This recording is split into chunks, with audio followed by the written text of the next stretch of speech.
Hello student, आज हम पढ़ेंगे बुद्धि और भाग्य का आगे का। मैंने पार्ट 1 पे आप लोगों को आगे की पढ़ा चुकी थी। अब उसके बाद का पार्ट मैं शुरू करती हूँ। शाम को गडेरिया लौटा। दोनों एक दूसरे को देखकर खिल उठे।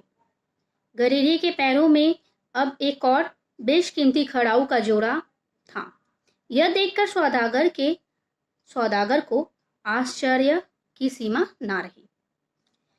शाम को जब गडेरिया लौटता है तो वो किसे देखकर खिल उठता है? सौदागर को। और सौदागर जो था वो गडेरिया के पैरों में देखता है कि उसके पास फिर से वही खड़ाऊ, इतनी कीमती खड़ाऊ उसके पैरों में है। यह देखकर सौदागर बहुत हैरान रह जाता है और सोचने लगता है कि जरूर ये कोई जादूगर है, इसका भाग्य तो बहुत साथ देता है और इस मूर्ख के पास इतनी अच्छी कीमती खड़ाऊ आखिर कहाँ से आ जाती है। फिर सोचने लगता है। कौन सोचने लगता है? सौदागर। क्या सोचने लगता है? देखने में भी सुंदर है। कौन देखने में भी सुंदर है? क्या कौन सोचने लगता है? सौदागर सोचने लगता है। कौन सुंदर है? गडेरिया। इसे सम्राट क्यों ना बनाया जाए, क्यों ना इसे हम राजा बना दे। कुछ रुपए सौदागर के पास तो थे ही, ठीक है, और चारगाह करके वो इधर उधर से जमीन खरीद लेगा, ठीक है, और महल बना देगा, किला बनवा लेगा, कुछ सैनिक कुछ नौकर रख लेगा और फिर विवाह के बाद जो कुछ दहेज मिलेगा वो सब तो अपना ही होगा।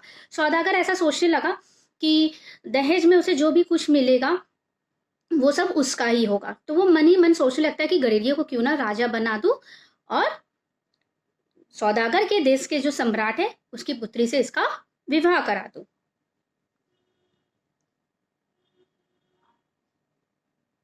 यही महल और किला बनवा लूंगा, कुछ सैनिक और नौकर रख लूंगा और फिर विवाह के बाद जो कुछ दहेज मिलेगा वो सब मेरा ही होगा। यह राजा और मैं मंत्री। यह राजा कौन? सौदागर सोचने लगा गडेरिया जो है वो राजा और मैं मंत्री। यह सोचते हुए उसके होठों पर मुस्कान आने लगी। किसके होठों पर मुस्कान आने लगी? सौदागर के। भाग्य ने उसके हृदय के भाव पड़े खेल उठा। बुद्धि मुस्कुरा उठी। भेड़ बकरियों को अपनी अपनी जगह बांधकर थका हुआ गडेरिया पीतल की सीलियों के ढेर के साथ सहरा लेकर बैठ गया और सौदागर से बोला, अब की बार तुम बहुत जल्दी लौट आए। ठीक है, गडेरिया ऐसे सौदागर से कहता है कि क्या बात है, बहुत जल्दी लौट आए। तो सौदागर बोलता है, हाँ, बहुत काम आ पड़ा था इसलिए मैं जल्दी लौट आया हूं। अब मैं तुम्हारे पास कुछ दिन रहूंगा। सौदागर गडेरिया से कहता है कि अब मैं तुम्हारे पास कुछ दिन रहूंगा, तुम्हें कोई ऐतराज तो नहीं है? तब गडेरिया क्या कहता है, अरे वाह, बहुत अच्छी बात है, मुझे कोई ऐतराज नहीं है। बस मेरी भेड़ बकरिया को तुम्हारा कोई आदमी ना छेड़े, यही डर गडेरिया को था। ये बात वो सौदागर से कहने लगा। तब सौदागर क्या बोलता है, अरे परेशान मत हो, चिंता मत करो, तुम्हारी भेड़ बकरिया अच्छी रहेगी, मैं तुम्हें सम्राट बनाने वाला हूं। सौदागर गडेरिया से कहता है कि मैं तुम्हें सम्राट बनाने वाला हूं। तो गडेरिया बहुत हैरानी से पूछने लगता है सौदागर से, सम्राट क्या होता है? सम्राट आखिर है क्या? तब सौदागर ने गडेरिया को समझाया, सम्राट महाराज को कहते हैं, मैं तुम्हें महाराज बनाना चाहता हूं। इस इलाके के आसपास जितने भी लोग हैं, आदमी हैं, वे सब तुम्हें महाराज करके बुलाए, वह सब तुम्हारी चाकरी करेगी। मैं अपने देश की राजकुमारी से तुम्हारा विवाह भी कराऊं। सौदागर ने गडेरिया से कहा कि मैं अपने देश की राजकुमारी से तुम्हारा विवाह कराऊंगा। गडेरिया कहता है, मेरा विवाह? तुम्हारी बातों मुझे कुछ भी समझ नहीं आ रही है। गडेरिया ने सौदागर से ऐसा कहा। पर ठीक है, जो तुम्हारी इच्छा हो सो करो। गडेरिया ने कहा कि तुम्हारी जो इच्छा है तुम वो करो, बस मेरी भेड़ बकरिया को कोई कुछ ना कहे। गडेरिया कहता है कि मेरी भेड़ बकरिया को कुछ ना हो। किससे कहता है? सौदागर से कहता है। यह कहते कहते वह अजीब मूर्खता से हंस दिया। तभी अचानक सौदागर की नजर पीतल के ढेर पर पड़ी। सौदागर की नजर किस पर पड़ती है? पीतल की ढेर, ठीक है। वह आंखें फाड़ कर देखता ही रह गया। पीतल में एक अजीब तरह की चमक आ रही थी। उस पीतल का जो था वो उसमें से बहुत अच्छी चमक नजर आ रही। अब वह पीतल का नहीं, सोने का ढेर था। वो पीतल का नहीं, सोने का, पूरा सोना से। वह सोचने लगा, कौन सोचने लगा? सौदागर। ओहो, यह आदमी कितना भाग्य है, इसका भाग्य तो इसका बहुत साथ देता है। इसे सम्राट बनाना कुछ कठिन काम नहीं है। सौदागर ने सोचने लगा, इसे राजा बनाना कोई कठिन काम नहीं है, यही सम्राट बनेगा। सौदागर ऐसा सोचने लगा। भाग्य ने जीते हुए वीर की तरह अभिमान से बुद्धि की ओर देखने लगा। भाग्य जीतते हुए किसकी ओर देखने लगा? बुद्धि की ओर। क्यों? क्योंकि उन दोनों में तो बातें हुई थी ना कि कौन जीतता है। बुद्धि ने मजाक में ही उत्तर क्या दी? कोई बात नहीं, अभी आगे बढ़ो, अभी आगे का तो देखो कि क्या होगा, फिर देखिए क्या होता है। सौदागर ने अपना सोचा हुआ काम शुरू कर दिया। कौन सा काम सोचा हुआ? वो गडेरिया को सम्राट बनाना चाहता था। ये सोचा हुआ काम वो आगे के लिए तैयार करने लगता है। सोना बेचकर जमीन खरीदी, महल और किला बनवाया, सेना भर्ती की, ठीक है। सोना बेचकर वो क्या किया? कौन? सौदागर क्या करता है? जमीन खरीदता है, महल बनवाता है, किला बनवाता है और उसमें कुछ सेना को लाता है। अब बेशुमार दौलत उसके पास थी, बहुत सारी दौलत किसके पास थी? सौदागर के पास थी। वहां के जागीरदारों की मुंह मांग रुपए देकर कुछ जागीरदारी को भी खरीद लिया था। कौन? सौदागर। गडेरिया के लिए बढ़िया बढ़िया कपड़े बनवाया। क्यों? क्योंकि उसको तो राजा बनाना था, इसलिए उसको राजा बनाने के लिए उसे अच्छे अच्छे कपड़े खरीदे ताकि वो उसे पहने, देखकर राजा जैसा लगे, महाराजा जैसा लगे। सजा हुआ गडेरिया सकल सूरत से तो अब राजा लग रहा था, पर वास्तव में उसे राजा का अर्थ भी पता नहीं था। गडेरिया वो सब कपड़े पहन लिए, एकदम राजा जैसा, महाराजा जैसा बिल्कुल लग रहा था, और उसको तो पता ही नहीं था वास्तव में कि आखिर राजा होता क्या है, जो मैं राजा बन रहा हूं आखिर राजा क्या है। धीरे धीरे सौदागर ने उसकी भेड़ बकरियां भी इधर उधर कर दी। सौदागर ने धीरे धीरे क्या किया? इधर उधर उसकी बकरियां को कर दिया। जब गडेरिया पूछता है सौदागर से कि मेरे भेड़ बकरियां किधर है, तो सौदागर ने क्या कहा? गडेरिया से कहा कि रात में खुलकर न जाने कहां चली गई। गडेरिया सबके सामने ही बहुत रोया, चीखा चिल्लाया। सौदागर खींच उठा, अजीब मूर्ख से पला पड़ा है, बुद्धि तो इसे छू तक नहीं गई। वह गडेरिया से कड़क कर बोला, बहुत गुस्सा से बोलता है कि इतना चिल्लाओ मत, जो भी कहना है मेरे कानों में कहो और मेरे कानों में कहना। सौदागर ने उस गडेरिया को कहा। यह देख ताना मारते हुए बुद्धि ने भाग्य से कहा। तब ताना मारती है कौन? बुद्धि। क्यों? क्योंकि देखो वो राजा है। कौन? गडेरिया को राजा बनाया, लेकिन सौदागर जो था वो कैसे कही उसे कि जो भी कहना है मेरे कानों में कहो, ठीक है। तो यही सोचकर बुद्धि ताना मारते हुए भाग्य से कहती है, देख रहे हो तुम्हारे सम्राट की क्या दशा हो रही है। भाग्य क्या बोला? बुजुर्ग को कहने की अधिकार है। बुद्धि हंसने लगी। इधर सौदागर ने अपने महाराज को विवाह की सूचना भेज दी। सौदागर अपने देश, उसके देश में जो महाराज थे उधर उन्होंने उसकी सूचना दे दी कि राजकुमार सम्राट तैयार है विवाह करने के लिए। बात पक्की हो गई, विवाह का दिन भी तय हो गया। समय पर सौदागर गडेरिया को दूल्हा बनाकर शाही बारात सजाकर विवाह के लिए निकला। बारात का ठाट देखते ही बनता था। बारात इतनी सुंदर सजाई गई थी वो देखने लायक था। घोड़े और रथों की बहुत ही लंबी कतार थी, बहुत बड़ा कतार था। दूल्हे के साथ सौदागर हाथी पर बैठे आगे आगे चल रहा था। उसे आगे शहनाई बजती जा रही थी। उसके आगे क्या बज रही थी? शहनाई बज रही थी।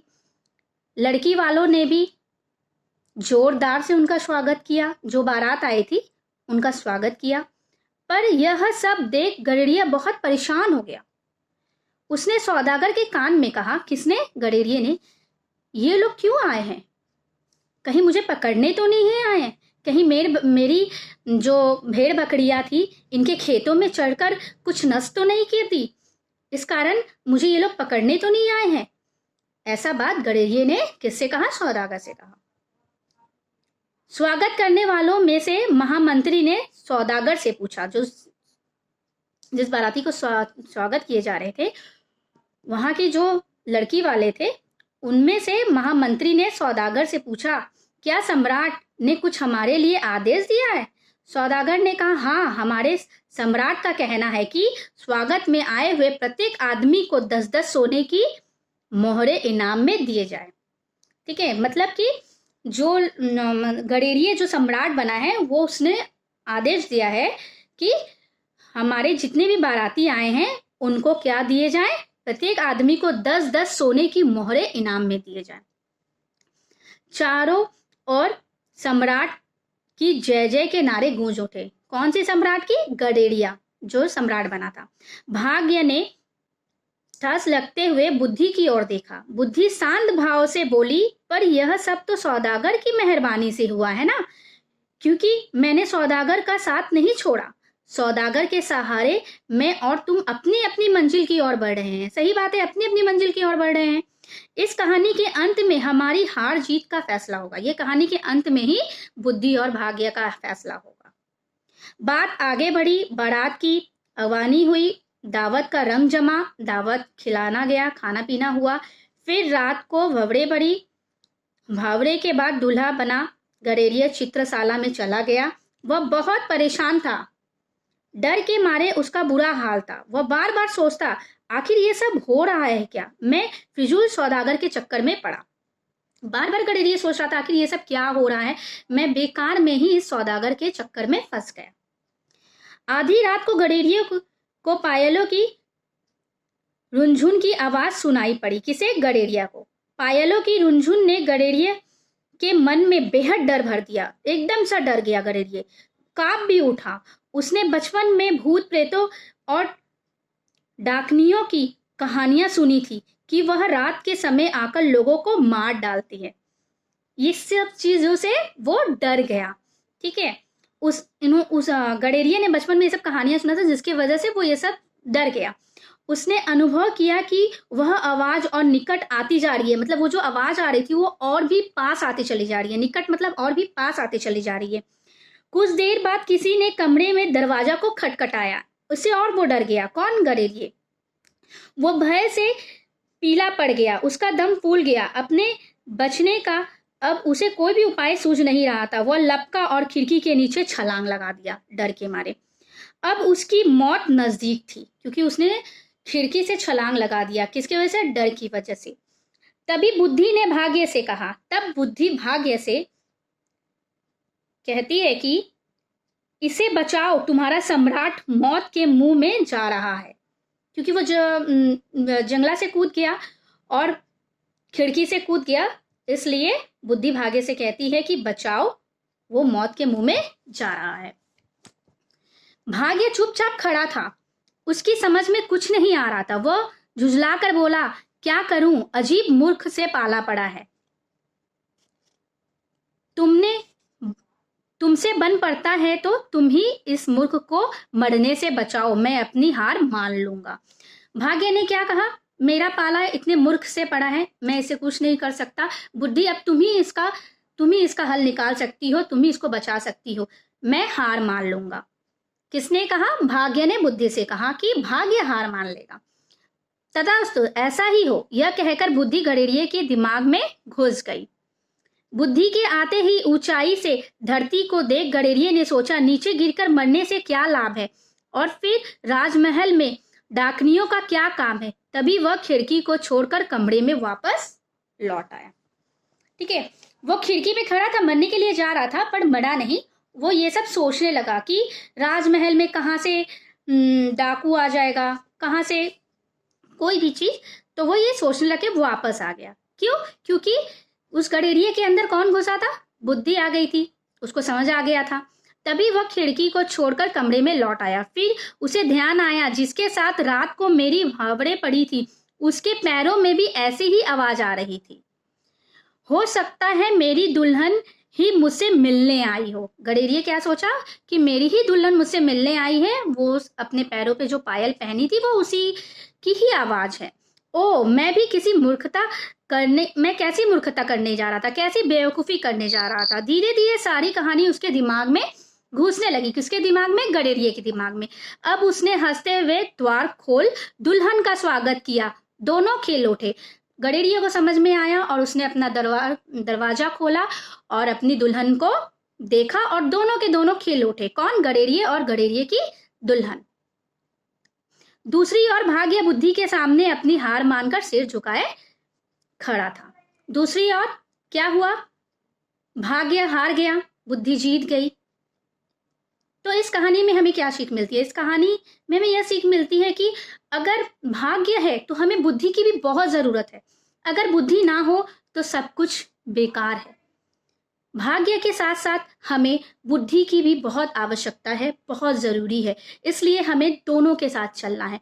हमारे जिंदगी में चाहे कितनी भी खुशियां क्यों ना हो, अगर बुद्धि ना हो तो हम कभी आगे नहीं बढ़ सकते। भाग्य के साथ साथ बुद्धि की भी बहुत जरूरत है। Okay student, thank you.